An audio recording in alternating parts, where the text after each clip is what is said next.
kern gehad, maar ek het net so in 7 minute het ek gesê, gaan ek ietsie met ons hier, so kyk net daar, maar baie welkom Dirk, en baie seker op die hoor, dankie. Baie dankie, is ek aan. Dit is gelukkig nooit 'n probleem by die dowes nie. Julle is so gelukkig om 'n dominee te hê wat kan sing.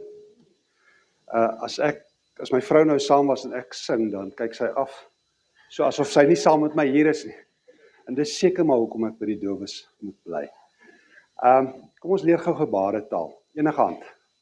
Geef my hand. OK. Nou vat jy die ander hand en jy wys met daai hand. Raai wat beteken dit? Wie wil raai?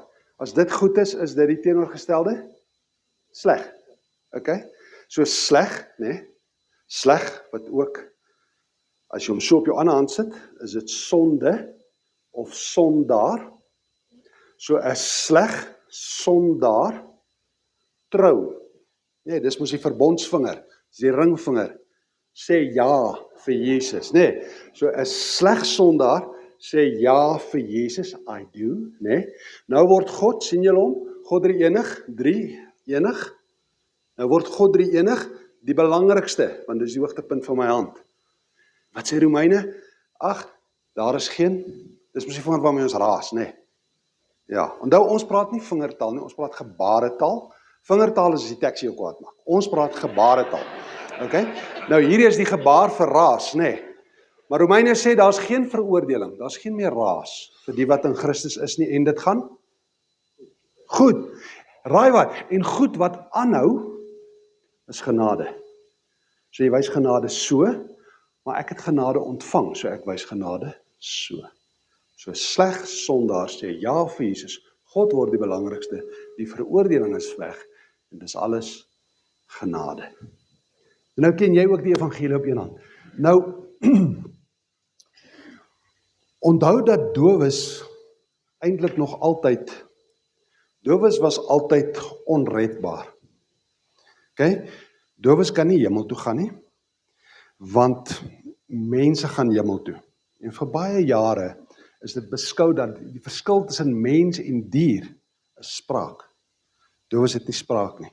Ons dink altyd aan doof, kan nie hoor, maar die kan nie praat vir self, is amper 'n groter probleem, veral in die moderne era van tegnologie. Maar nietemin, so Luther het gesê, en hy was reg, want hy het gekopie vir Paulus, hy sê, geloof kom deur die gehoor, né? So as jy nie gehoor het nie, kan jy nie geloof hê nie, en daarom het die kerk nooit moeite gedoen met dowes vir baie eeue. Dit was maar 'n welsynsgeval. En dit was die Rooms-Katolieke kerk wat veral so bietjie moeite gedoen het. Maar dit het eers begin in die laat 1800s. So bediening aan dowes is minder as 150 jaar oud. In ons eie land, wat gebeur het in Frankryk, as jy navorsing doen, jy sal sien, daar's baie navorsing oor opleiding van dowes, maar bediening, niks. So wat gebeur het, is daar was 'n Rooms-Katolieke vader, Abbe Leepi, en hy het gesê, of hy het begin deur dowes op te lei, en hy is dan ook die vader van dowe opleiding. Nie evangelisasie nie, opleiding. En so hy het 'n bietjie kinders opgelei, natuurlik, omdat hy 'n vader was, het hulle vertel oor Jesus, maar as die kinders klaar is met skool, dan is dit nou klaar, dan het hulle nou die storie verstaan. Maar dis waar dit geëindig het. Daar waar hulle leef, het hulle geen bediening ervaar nie. En so het hulle gegaan, en hierdie Abbe Leepi se model van opleiding het wêreldbekend geword, en gewild geword, en hulle het oral verplaas, ook in Ierland. En in Ierland, vanuit Ierland, het die Rooms-Katolieke kerk gestuur 'n paar nonne, onderwyseresse, wat dan nou hier skole vir dowes begin het. So, in die vroeë 1900s, was daar maar 5 skole vir dowes. En later het die NG Kerk goed gedoen, en hulle het ook begin met 'n Afrikaanse skool vir dowes in Woester, en toe later het hulle ook uitgebrei. Nou, my pa, die onredbare Jan Venter, Hy het nooit sy hare gekam en dis moet sy gebaretaal genaam geword het. Dis regtig so, hulle kyk na jou en dan, soos julle doen is. Maar Jan Venter, my pa het kerk gehaat. Hy was in St. Vincent skool, die eerste nonneskool, hier in Johannesburg. En as 'n dowe seentjie, nou dis sy storie, is hy gemolesteer deur groter seuns. Okay? En toe hy nou met die onderwyseres 'n non gaan praat oor die probleem, toe het hy ervaar, maar die probleem is nie opgelos nie, want hy is laat voel, dis sy skuld, hy moes gekeer het, of hy moes anders, of sy gedrag, of iets, het aanleiding gegee. So my pa het groot geword, met die kerk, is 'n plek, sy woorde, van moffies en nonne. My eerste gedagte oor kerk, was dis 'n bad plek, vir nonne en moffies, want my pa het ons so geleer. En my pa het groot geword, ek dink hy was 'n baie moeilike kind, want hy is die enigste dowe in sy horende gesin. En van daar af, moes hy dan na Rooms-Katolieke kerk toe gaan, want hy is in hierdie skool, en hy verstaan niks.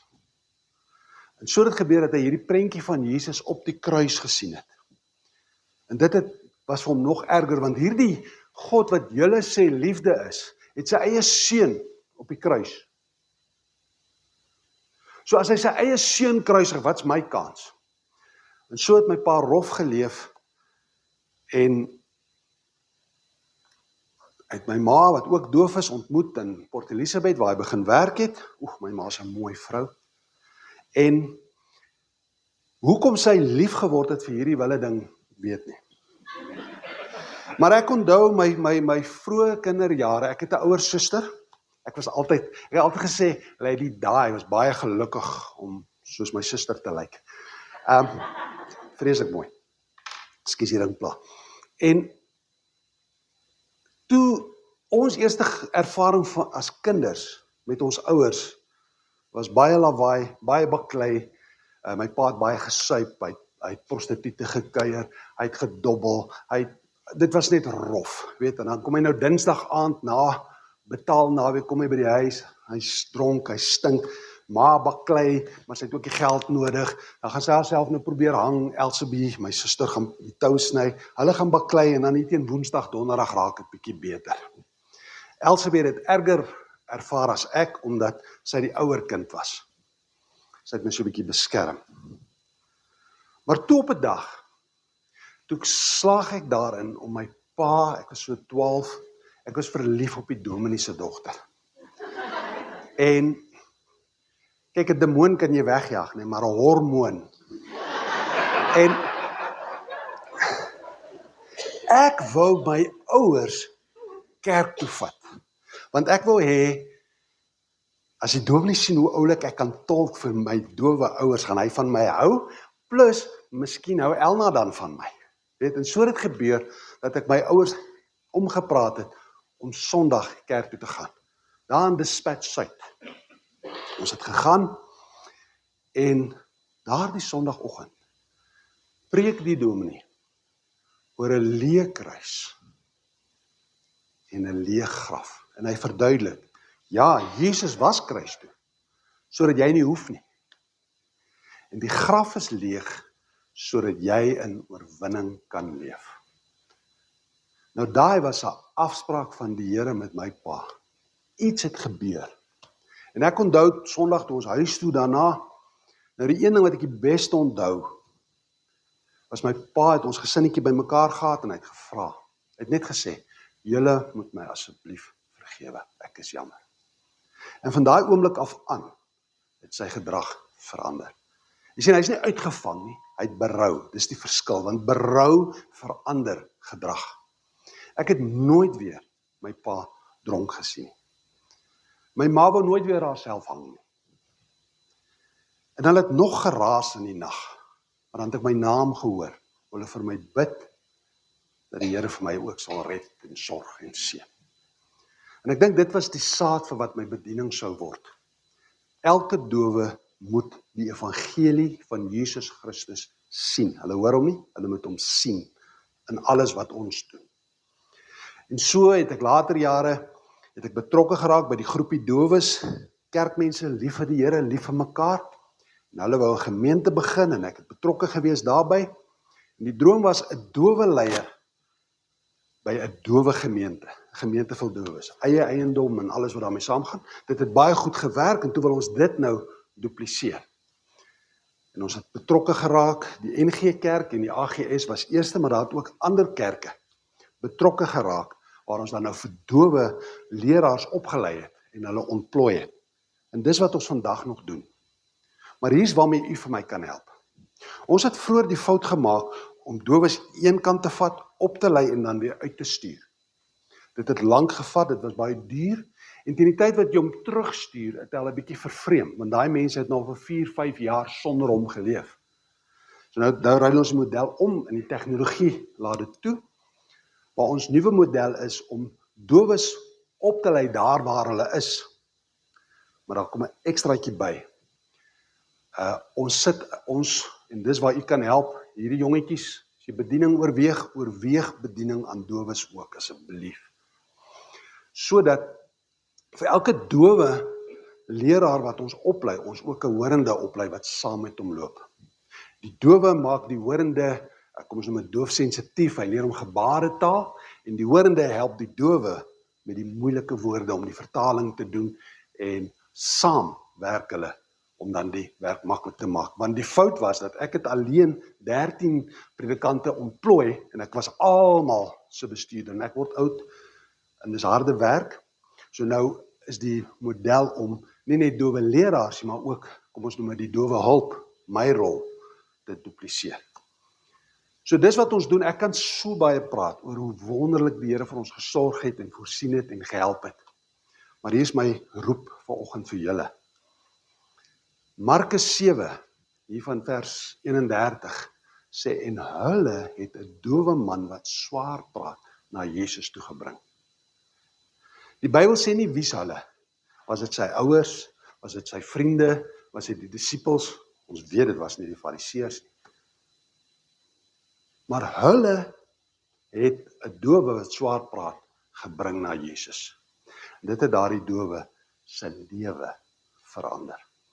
Sal jy asseblief, as u weet van 'n dowe, asseblief daardie dowe se inligting vir ons stuur. Ons wil seker maak dat hy iewers ingesluit word en betrokke raak by 'n groepie wat kan groei, en dat hy self ook ander dowes kan bereik, bedien en bemagtig met die evangelie van Jesus Christus. Baie dankie. Ek dink dit is regtig wat vir my betref aangrypend is. Mens luister na die verhaal, nie net die hele persoonlike verhaal nie, maar die werk wat gedoen word. Dis weer eens een van daai dinge wat as mens nie daarvan weet nie, kan mens nie betrokke raak by dit nie. Dit is goed, ons het net kennis geneem. Ek dink ons behoort dit en ons gaan dit ook op ons gebedslys sit, dat ons gedurig vir julle bid en dit vir julle intree, want dit is 'n groot uitdaging wat voor julle lê. Net so vir interessantheid, hoeveel gehoorgestremde mense is daar min of meer in Suid-Afrika? Ja, ons praat van so 60.000 omtrent wat afhanklik is van gebaretaal in die konservatief, ja.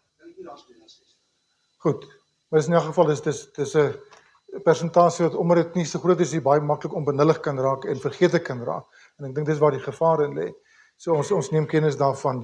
Dit het regtig ons gebede en ondersteuning ook nodig. So baie dankie Dirk. Ek sê nou net vir hom, toe ons oorgegee het, as ek geweet het, hy het so baie stories om te vertel, dat ek vanoggend vir hom die geleentheid gegee om sommer te bly praat. Ek dink dit sou goed gewees. Ons gaan vir jou nog 'n kans gee. Ek dink later in die jaar gaan ons, voordat dit te veel vervaag, gaan ons weer geleentheid gee, dan moet jy vir ons sommer die hele diens waarneem en so aan, en dan kan my selfs dowes nooi ook.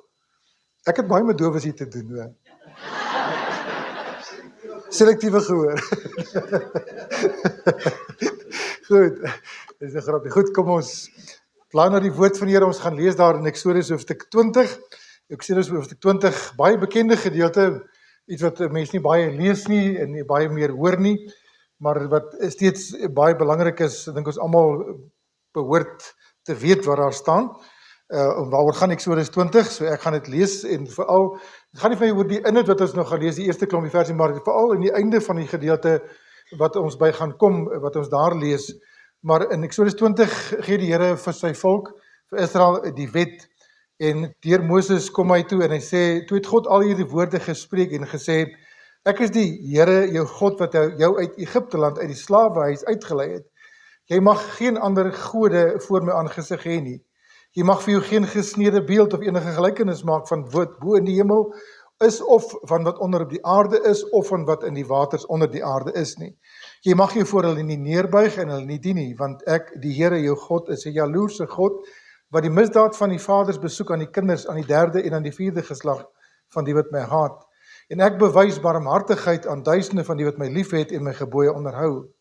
Jy mag die naam van die Here jou God nie uitelik gebruik nie, want die Here sal die een wat sy naam uitelik gebruik nie ongestraf laat bly nie.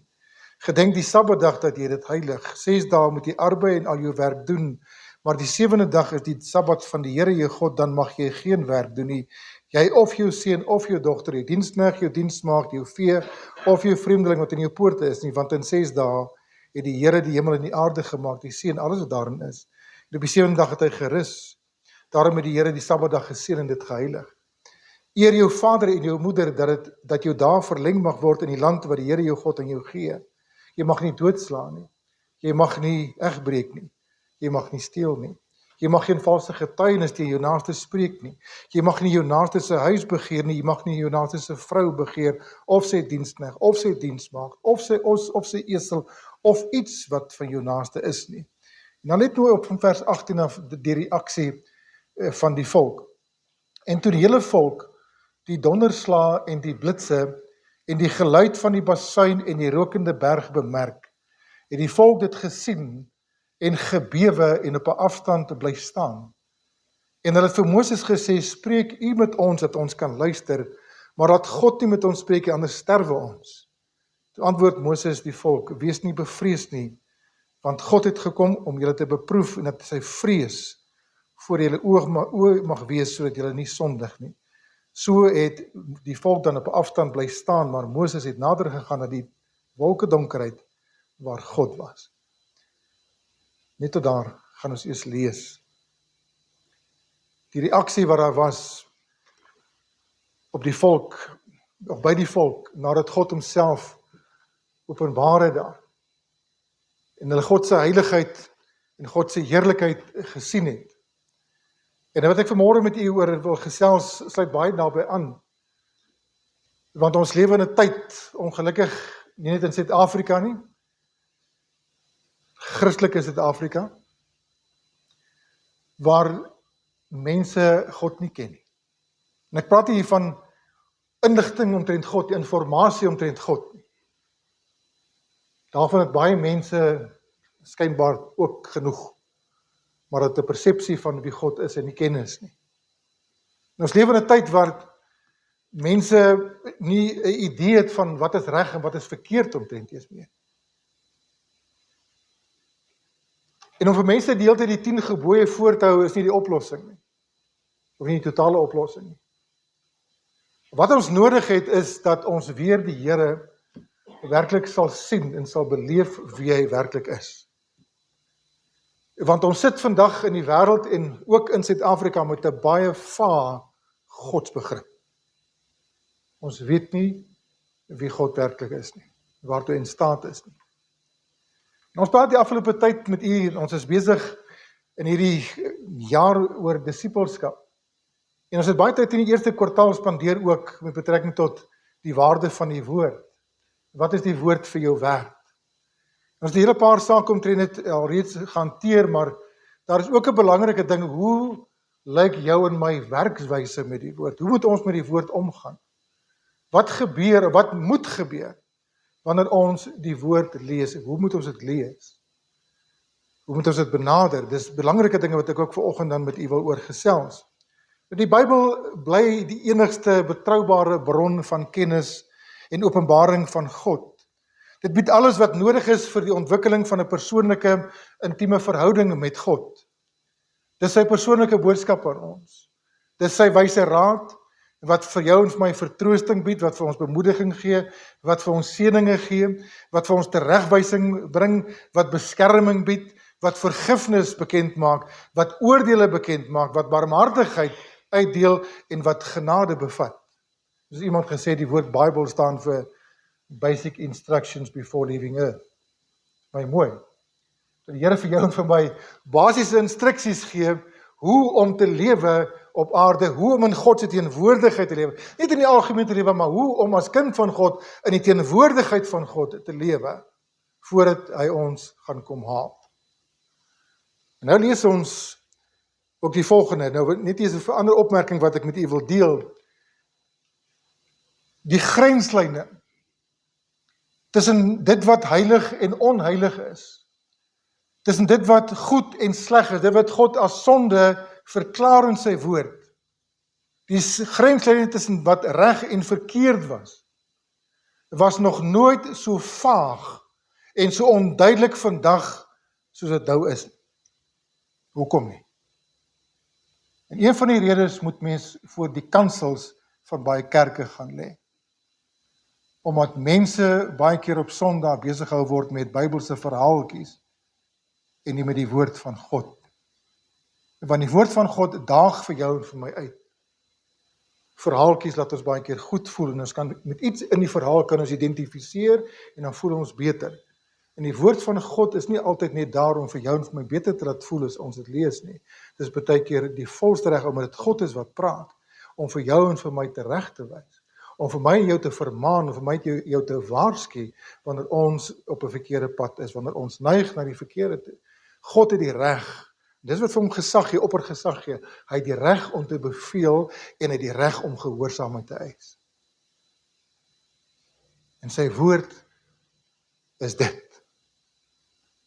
En nou lees ons in Jesaja 5 vers 13 die volgende. Daarom gaan my volk in ballingskap weens 'n gebrek aan kennis. En hulle aansienlikes word hongerleiers en hulle menigte versmag van dors. En 'n vers wat hierby aansluit is een wat ons almal al ergens moes gehoor het, of meeste van ons ten minste al moes gehoor het, in Hosea 4 vers 6, wat hy sê, my volk gaan ten gronde weens 'n gebrek aan kennis. En dit is wat ons vanmôre oor wil praat, my volk gaan ten gronde weens 'n gebrek aan kennis. Wat is daardie kennis? Wat beteken ten gronde? As hier twee versies, as dit lees binne die konteks waarin het geskrywe is, dan praat die Here met sy volk, en onthou Israel was sy uitverkore volk gewees, deur wie hy hom, en aan wie hy hom geopenbaar het, wat hy hom bekend gemaak het, sodat hulle 'n boodskap na die wêreld toe so uitvat. Hulle was met ander woorde sy verteenwoordigers gewees, hulle was sy gesandte op aarde gewees, dis deur hulle wat die verlosser gebore het. Hulle het 'n besondere voorreg gehad, maar saam met 'n groot voorreg kom ook 'n verskriklike groot verantwoordelikheid. En daardie verantwoordelikheid wat hulle gehad het, het hulle baie keer versaak. Daardie verantwoordelikheid het hulle nie nagekom nie. In steede daarvan dat hulle vir die Here 'n volk moes word, 'n volk wat heilig moes lewe voor die Here, wat anders moes wees as ander volke, het hulle met volke vermeng. Het hulle kompromie gemaak. En in daardie opsig het hulle baie van hulle uniekheid verloor. Ek wil hê jy moet die parallel raak sien tussen dit wat met Israel gebeur en dit wat vandag met die kerk gebeur. Die kerk is God se verteenwoordigers hier op aarde. En as jy vanmôre sê, ek is kind van God, ek is weergebore, ek weet my verlosser leef, ek weet ek is gered, dan plaas dit vir jou en vir my in dieselfde plek en selfs beter en selfs hoër as dit wat Israel te beurt geval het as volk van die Here. Ons is sy uitverkorenes, ons is sy uitgeroepenes in hierdie wêreld, om met 'n verantwoordelikheid nie net om heilig anders te lewe nie, maar om ook 'n boodskap te verkondig in hierdie wêreld. En as ons dit nie doen nie, dan is dieselfde woorde vanmôre oor jou en my uitgespreek. My kerk gaan ten gronde weens 'n gebrek aan kennis. My kerk gaan in ballingskap in hierdie wêreld, in plaas dat ons die wêreld bereik, het die wêreld die kerk bereik. En die kerk het sy boodskap verloor. Wat is een van die grootste dinge wat kinders van die Here gemeentelede se verweer is, wanneer jy praat oor ek en jy het 'n verantwoordelikheid om die evangelie te verkondig. En ek is bly jy het vir ons vanoggend nog 'n manier gewys waarop mense dit kan doen. En dis 'n eenvoudige manier wat 'n mens baie maklik kan aanleer. Ons sal graag 'n bietjie verder wat dit betref wil aangaan. Maar baie kinders van die Here se eerste verweer, wanneer dit kom by ons met die evangelie verkondig is wat? Ek weet nie hoe nie. Kennis.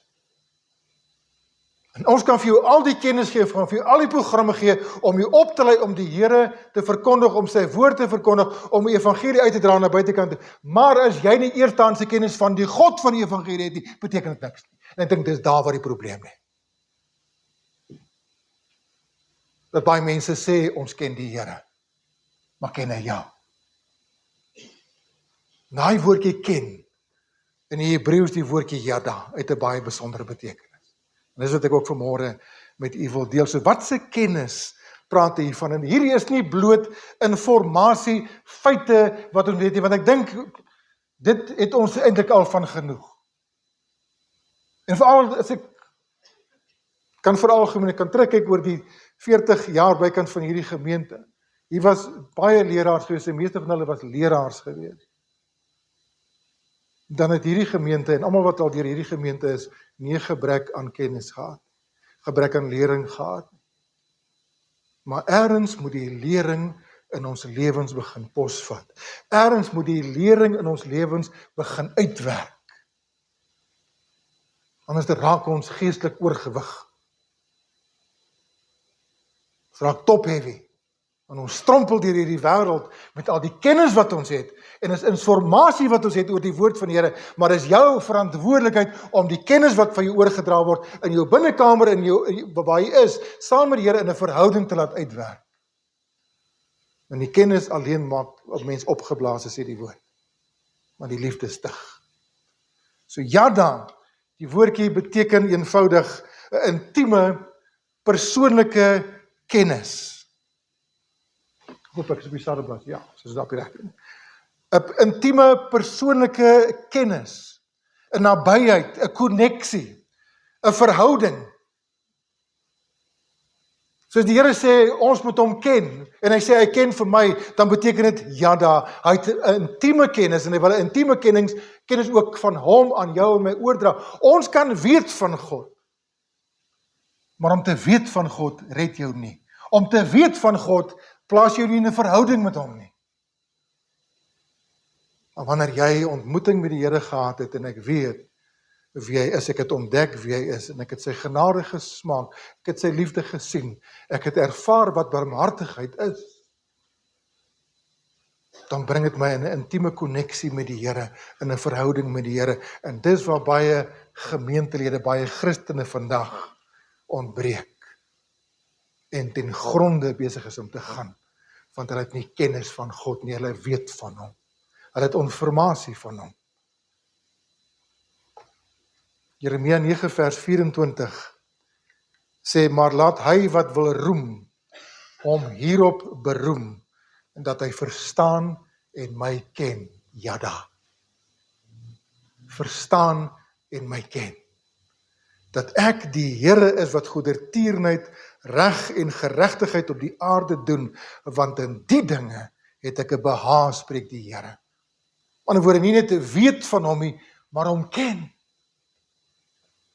Ek weet nie net van my vrou nie, ek ken haar. Sy weet nie net van my nie, sy ken my, want ons is in 'n verhouding, daar's 'n koneksie. En ons akkommodeer mekaar met ons gebreke en ons tekortkominge wat ons albei het. En ek weet wat hy die meeste.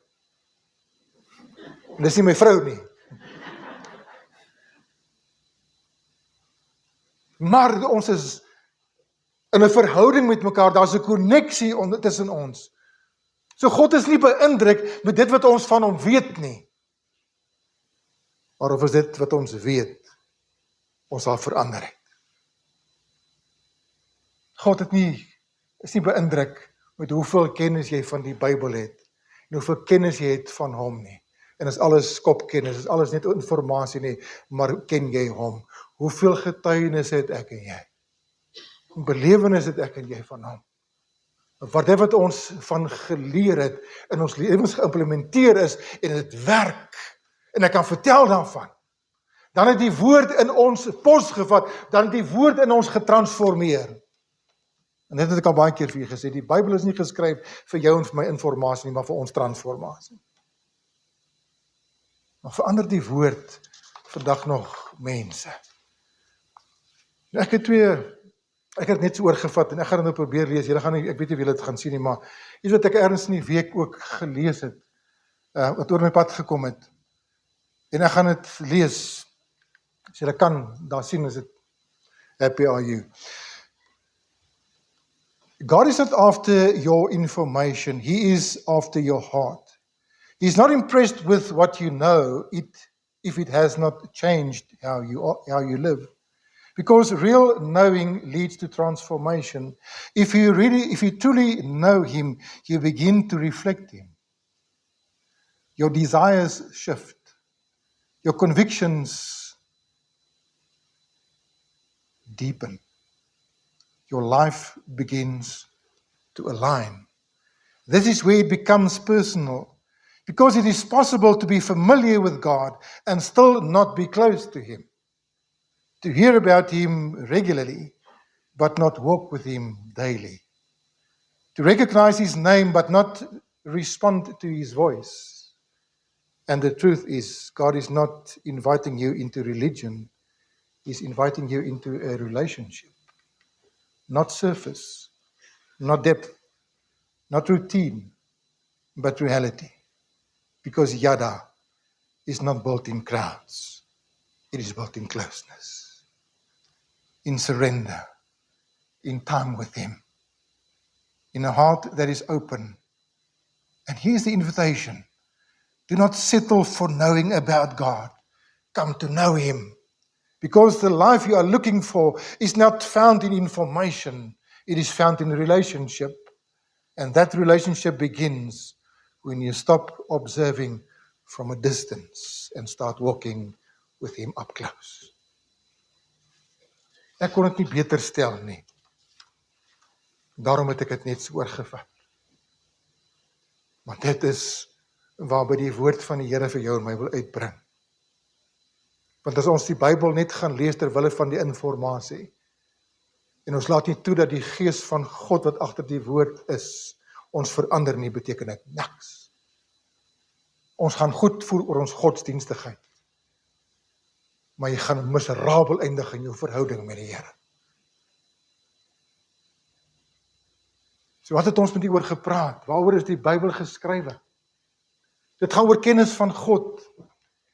Hoeveel kinders van die Here ken sy wese werklik waar? Ek sê nie vir my vertel, ek weet God is almagtig en hy is alomteenwoordig en hy is alomteenwoordig en hy is alwetend en alwys en ewig en alle goeders nie. Dis goed om dit te weet. Maar wat het dit al vir jou beteken in jou verhouding met hom? Wanneer ons praat oor God se heiligheid, God se regverdigheid, God se goedertierenheid, sy genade, sy getrouheid, sy barmhartigheid. Het jy dit al beleef, ken jy daardie dinge eerstehands, of weet jy daarvan? Hoe goed ken ons sy werke? En as jy nie van sy werke ergens hoor nie, gaan lees die Bybel. Van die Bybel is 'n getuienis, 'n versameling van getuienisse van die werke van God, van die skepingswerk af, sy verlossingswerk, nie net vir Israel nie, maar sy verlossingswerk aan die kruis in sy kerk. Die Bybel is 'n beskrywing van die werke van God, die wese van God, en in dit vind ons die wil van God. Dit is 'n verskoning om te sê, ek weet nie wat is God se wil nie. Spreuke 2 vers 1 sê, my seun, as jy my woorde aanneem en my gebooie by jou bewaar, sodat jy jou oor laat luister na wysheid, jou hart neig tot verstand. Ja, as jy na die insig roep, dat die verstand jou stem verhef, as jy daarna soek soos na silwer en dit naspeur soos verborge skatte, dan sal jy die vrees van die Here verstaan en die kennis van God vind. Die Here sê, hy laat hom vind, deur die wat hom soek met hulle hele hart. As jy vanmôre dalk sê, ek soek die Here al lankal, en ek het hom nog nie gevind nie, dan maak dit nie sin oor die woord nie. Dan is daar ergens fout, en is nie by God nie. Hosea 4 vers 1 sê, hoor die woord van die Here, o kinders van Israel, want die Here het 'n regsaak met die inwoners van die land, omdat daar geen trou en geen liefde en geen kennis van God in die land is nie. Is dit nie beskrywend van Suid-Afrika ook nie? Is nie ook beskrywend van baie gemeentes, baie kerke selfs, baie kinders van die Here vandag nie? Geen getrouheid, geen liefde, geen kennis van God in die land nie. Ons praat weer hier, het gaan nie oor informasie nie. Het gaan hier oor verhoudingskennis. Wat jy alleen kan verkry binne 'n verhouding. Titus 1 vers 16 het 'n baie ernstige aanklag, 'n baie ernstige teregwysing vir die gemeente. Hoor wat sê hy? So hy sê, hulle bely dat hulle God ken, maar hulle verloon hom deur die werke, omdat hulle gruwelik en ongehoorsaam is en ongeskik is vir elke goeie werk. Daar's baie mense wat deurgaan as, en dit is 'n gewilde woordjie in die kerk vandag, in die Afrikaanse kerk veral, belydende lidmate. Maar wat bely hulle? Hulle bely dat hulle God ken, maar as jy kyk hoe dit deur die week lewe, elke Sondag vind daar 'n opstanding plaas. Want in die week was hulle ergens in 'n graf gewees. Maar Sondag dan kom hulle op. En Maandag is hulle weer terug. Ek het al die voorbeeld gebruik op pad van Dijk bootgerusting, né?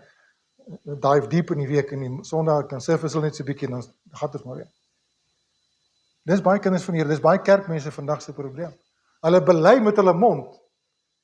En die Here het dit in Jesaja ook op 'n stadium gesê, dink is dan Jesaja 29, kry het gesê, hulle bely, hulle hart is ver van my. So kennis van God is wat ons in die woord kry, maar ook kennis en oortuiging van sonde. As jy wil weet wat is verkeerd, gaan soek in die Bybel, moenie dominee vra nie. Want party dominees lieg. Hulle vertel vir mense wat hulle wil hoor. En sê vir hulle seker goed is nie sonde nie, omdat hulle dit self doen. Gaan kry dit in die Bybel, gaan soek dit in die woord van God self, en as jy agterkom, jy dominee lieg vir jou, gaan sê jy vir hom. Maar jy gaan, wat God sê oor sonde, gaan jy in die Bybel vind. En ek het dit onlangs gesê, en ek herhaal dit net weer vanmôre. As jy wil sien, en wil weet, en behoorlik wil besef wat God van sonde dink, kyk na die kruis. Gaan kyk na Jesus, se vernietigde liggaam, dan sien jy wat is God se opinie omtrent sonde. Handelinge 2 vers 37 en Hebreërs 4 vers 12 is vir ons duidelik, ons eie opinies tel nie, wanneer dit kom by die woord van die Here nie. En daarvan is die kerke vol. Ek het al 'n verkeer gehad, mense vir my gesê, ek dink jy dis sonde nie. Dan neem ek kennis van hulle opinie, maar ek sê, ek het nie aan jou opinie gevra nie, wat sê die Bybel? Ek dink jy dit is nie. Mense werk rondom die woord. En jy sien partykeer hoe mense sekere teksverse sidestep, dan hardloop dit so. En wat loop so? 'n Slang dink ek loop ook so. Maar die Bybel sê vir my, en toe hulle dit hoor, is hulle diep in die hart getref. En vir Petrus en die ander apostel gesê, wat moet ons doen, broeders? Toe hulle die woord hoor, toe tref dit die hart. En dis een van die redes waarom kinders van die Here, waarom kerke, waarom Suid-Afrika ten gronde gaan, want ons wil nie meer die woord hoor nie, ons wil nie God se opinie oor die Bybel, oor sonde hoor nie, want dit steur ons. En intussen tyd, daai woordjie ten gronde beteken vernietig, skade. Ons moet terugkeer na die woord as die basis en die enigste uitspraak wat daar is oor wat reg en wat verkeerd is, wat heilig en onheilig is, wat goed en wat sleg is, want ek lees in die Bybel wee hulle wat goed sleg noem en sleg goed.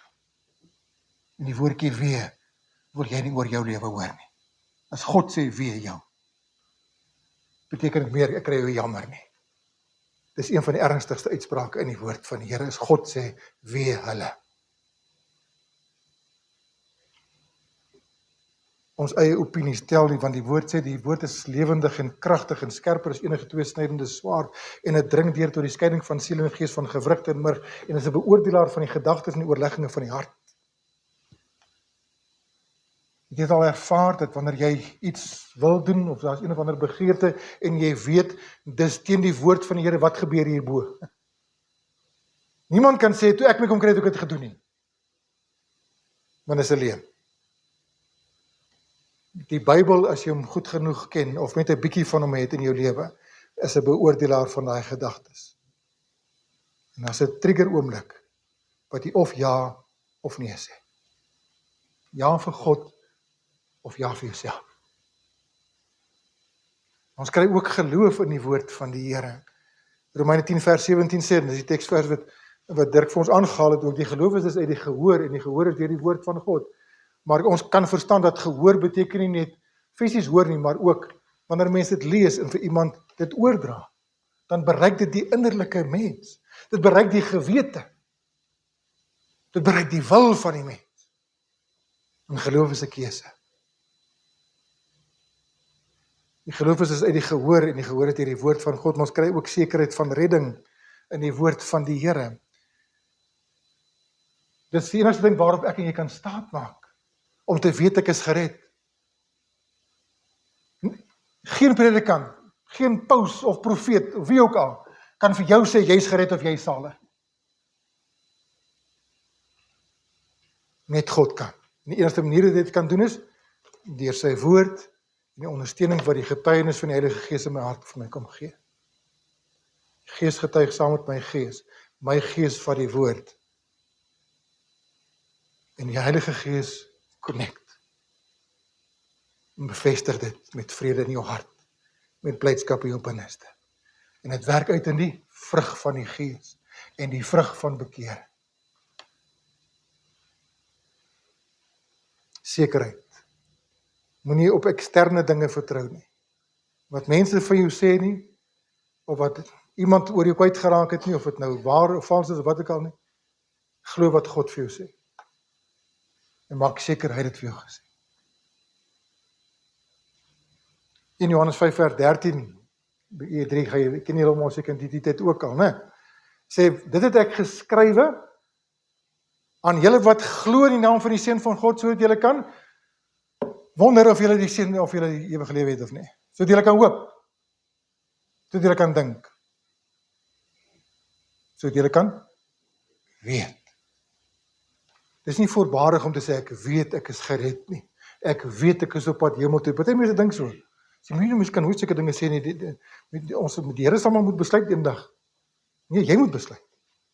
Hy het jou klaar getrek. Hy het jou klaar geroep. Hy het klaar die openbaring, hy het klaar die kennis in jou toe gebring. Glo hom, rus in sy woord, en jy weet. Paulus het gesê, ek weet in wie ek glo. En ek is oortuig dat hy mag het om my pand te bewaar tot die dag wanneer hy weer kom. Weet jy dit? Vertroue alleen. Ken daar so 5 solas in die Latyn. Sola fide beteken geloof alleen. Sola scriptura beteken die woord alleen. Sola Christus beteken Christus alleen. Sola gratia beteken genade alleen. Sola glorio beteken tot God se eer alleen. Eenvoudig. En ons kry dit in die woord. Maar geestelike groei kry ons ook alleenlik deur die woord. Geestelike groei. En daar is 'n algemene traagheid en 'n gebrek aan groei onder baie kerkmense. Hoekom? En ons kan dit weer eens voor kansels gaan lê in baie opsigte. Sien nie die mense skuld nie? Ek moet hom so 'n bietjie vir hulle cover ook. Maar dis wat inkom wat Dirk gesê het, dis die horende, die selektiewe gehoorgestremdes, nee. Ons is baie keer, het ek al een keer gesê het, soos daar voor die oudheid se OK se Pick and Mix chocolate toonbank. Ons soek uit wat ons wil vat en wat nie. Tot ons eie skade. Maar geestelike groei is 'n kenmerk vir iemand wat waarlik gered is. Geen groei, geen geboorte. Dit werk die natuur ook so. As daar 'n miskraam was, is daar nie groei nie. 1 Petrus 2 vers 2 sê, en verlang sterk soos pasgebore kindertjies na die onvervelste melk van die woord, sodat julle daardeur kan opgroei. Toeneem in kennis, wysheid, ervaring. Al meer dinge begin afval. Al meer dinge word opgetel wat tot sin is en tot stigting is. Groei. En jy groei deur die woord in jou lewe te laat spreek. Ek moes al vir mense baie keer gesê het, en ek kan dit vanmôre vir julle ook vra, en vir elkeen wat hierna luister ook, wat gebruik jy as voeding vir jou siel? Dagstukkies is Rice Krispies. Dit laat jou vol voel, maar dit het geen voedingswaarde nie. Dit is wind.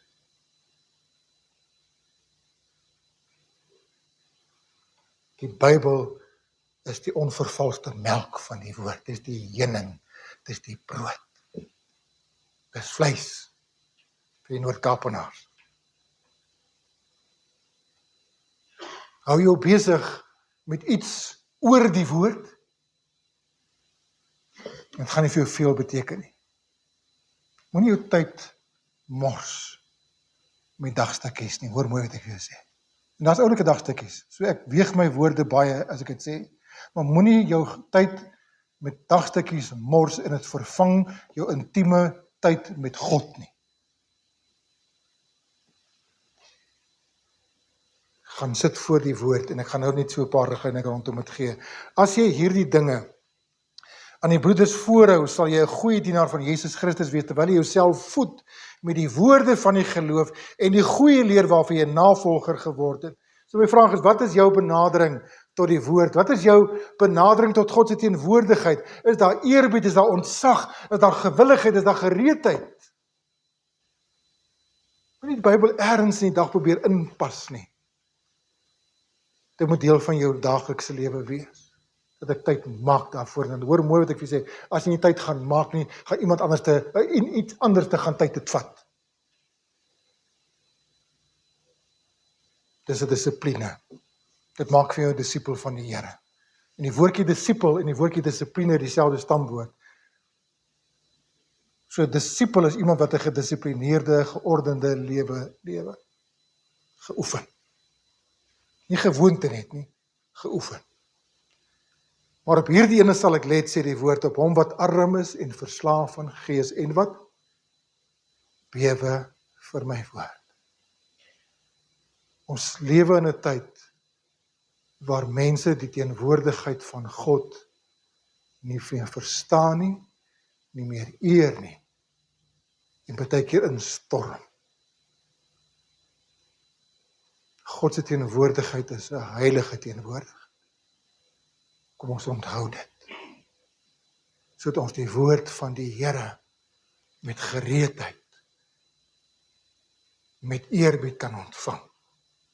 Of dit nou deur sang is, of dit nou deur bediening van die Here is, dit bly woordbediening. Sommige sing die woord, sommige preek die woord. Maar dit is woord. Kom ons kyk wat ek by hier kan uitkom. 1, 2, 3, 4, 5, 6, 7, 8, 9, 10, 11, 12. Nog 12 minute. Goed. Hoe lyk, en ek gaan dit net kortliks hanteer, ek gaan nie tyd hê om dit alles te verduidelik nie, maar dit gaan goed genoeg behoort die doel te dien. Gesonde, Bybelse benadering tot die woord, hoe lyk dit? Gaan lees bietjie weer die verhaal van die saaiër, daar in Matteus 13. Sommige was mense se reaksie op die woord is soos dit vanmôre ook hier gaan wees. As dit val op rotsagtige plekke, gaan niks groei. want daar's hardheid in die hart. Sommige val langs die pad, so by the way. Sommige val tussen die dorings, dit word verstik. Sommige val op goeie plekke. 'n Hart wat voorberei is, wat in stilte afwag, wat gaan God sê? En dit gaan verandering werk. Maar lees die Bybel, in die eerste plek, lees dit bidend. Met 'n voorbereide hart, en bid is jy dit lees en sê, Here, open my oë dat ek kan sien die wonders uit u woord. Here, open my oë dat ek u kan sien. Here, dat ek myself in u lig sal sien, en nie iets gaan probeer wegsteek nie. Here, toon my u self, toon my u wil. Here, open my oë. Eers die gebed wat jy bid. Here, ek wil sien. Lees dit in die tweede plek met ontzag teenoor die outeur van die woord, soos Jesaja 66 vers 2 gelees het, en Eksodus 20 vers 20. Wat was die reaksie gewees by mense wat na die woord van die Here geluister het, wat God fisies gehoor het? En ek wonder, wat sal ons reaksie wees? Ek het in die week met hierdie ding geworstel en vir Here sê, Here, wat gaan die reaksie wees as u vanmôre hier staan en u praat self met hierdie mense? En u kom self ingestap by die deur en u kom staan vanmôre hier so. Wat gaan ons reaksie wees? Maar omdat ons u nie sien nie, vergeet ons. Uit die oog uit. Om in God se teenwoordigheid na die woord luister is 'n ernstige saak.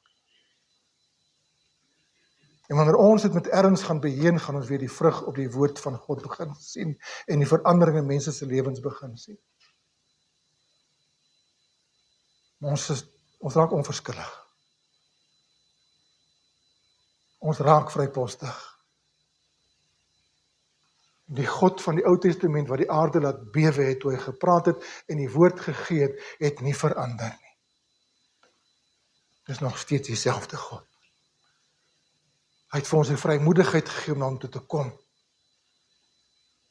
Maar vrymoedigheid is nie vrypostigheid nie. Lees dit met ontzag.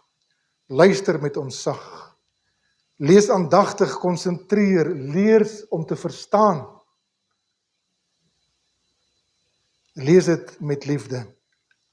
Psalm 119 vers 140 sê die skrywer, hy sê, u woord is deur en deur gelouter en u knegg het dit lief. Gaan probeer dit bietjie as jy môreoggend of dalk ergens in die dag weer Bybel lees en sê, Here, open my oë om te kan sien. Want Here, ek het u woord lief. Hoe lief is jy vir die woord van die Here vanmôre? Lees dit nadenkend, bepeinsend. Psalm 119 sê, dis my bepeinsing die hele dag. Probeer dit net bietjie. Dat ek vanoggend lees het, kyk of jy by 9 uur dit nog onthou. Of moet ek vra by 8 uur? Na jou traffic episode.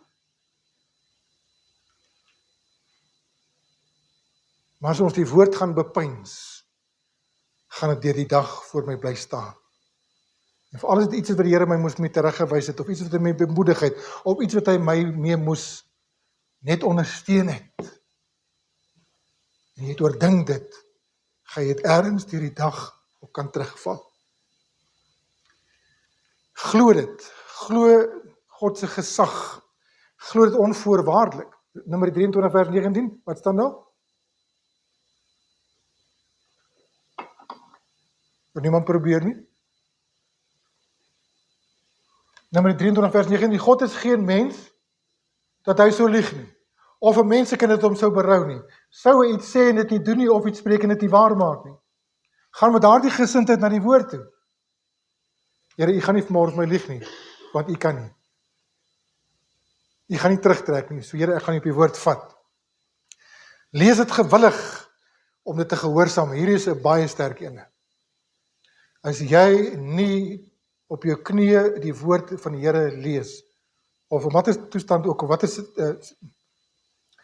houding ook al, as jy nie na die woord van die Here toe gaan en dit lees gewillig om dit ook te doen nie, mors jy jou tyd op 'n baie geestelike manier.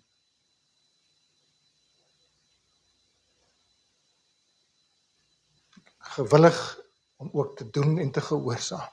Spreek dit in geloof. As jy dit lees, en ek het iets, 'n belofte van die Here ontvang, moet jy vir jouself hou nie. Belangrik. Moet dit vir jouself hou nie. Gaan spreek dit oor iemand, vertel dit vir iemand. Want in die mond van 2 of 3 getuienisse staan hierdie saak vas. Dis wat die Bybel sê.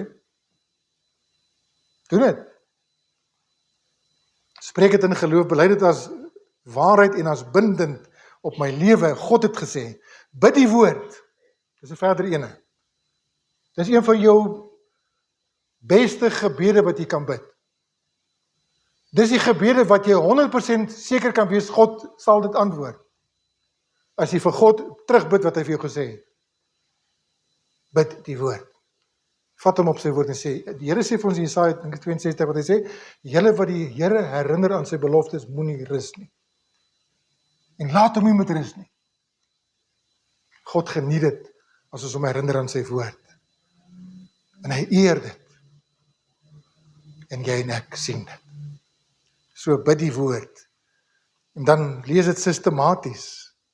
Nie sommer net op hulle kraag te wys dat die Bybel lees nie. So rondom bond nie. Die gevaar vir julle vertel van dit, né? Lees die Bybel sistematies en dan die laaste plek. Lees die woord, memoriseer dit. Bære dit in jou hart. Dit is Psalm 119 vers 11 sê, ek het die woord in my hart gebære dat ek nie sal sondig nie. Nee, woordjie bære beteken maak dit vas. Memoriseer dit. Skryf dit op 'n plekkie en plak dit vas. Bære dit. Al is dit op die paneelkussie in jou kar of die grimeerkussie in jou kamer. Daar by die spieël wat ons baie tyd deurbring. Sit die woord voor jou dat ek hom kan bære. So dis 'n paar riglyne, eenvoudige riglyne hoe mens die woord lees, wat ons benadering tot die woord. Lees dit so, en ek gaan vir u verseker, verandering gaan deurbreek. Vernuwing gaan plaasvind. Jou kennis van God gaan verdiep, nie vermeerder nie.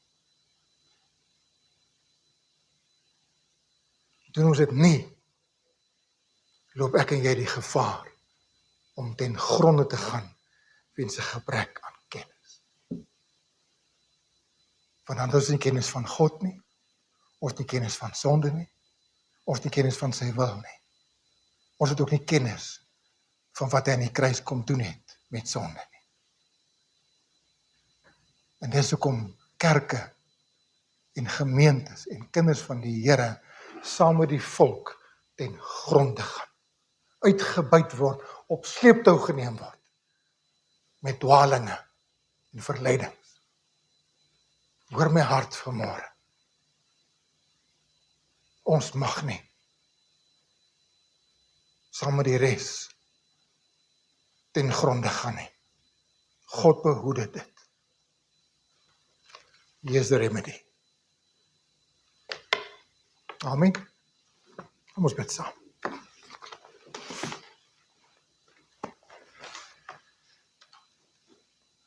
Here, u woord is deur en deur gelouter, so sê die psalmis. Here, u woord is waarheid. Dit is skerper as enige tweesnydende swaard. Maar Here, u woord is ook dikwels soos 'n hamer wat 'n rots vermorsel. U woord is ook soos heuning uit die rots. En dis soos melk vir 'n pasgebore babietjie. Dis vaste spys vir die wat daardeur geoefen word. Here, dit bly woord van God wat ons lewens gaan verander. Anders gaan ons ten gronde gaan. Here, bring vir ons terug na u woord en bring u kerk wat bely dat hulle u ken, terug na u woord en die naakte waarheid daarvan, die onverdunde waarheid van u woord. Sodat ons in die laaste dae waarin ons lewe steeds 'n eerbare getuienis na buite kan uitdra. Here, ons aanbid u, u is die woord, u is die onfeilbare, u is die waaragtige getuie. Dankie dat u vanmôre vir ons u woord gebring het. wees asseblief ook die naprediker daarvan, want dit wat ek dalk verkeerd oorgedra het, dalk lomp oorgedra het, ook in ons harte verstaanbaar duidelik te maak, sodat dit vrug kan lewer tot eer van God. Amen.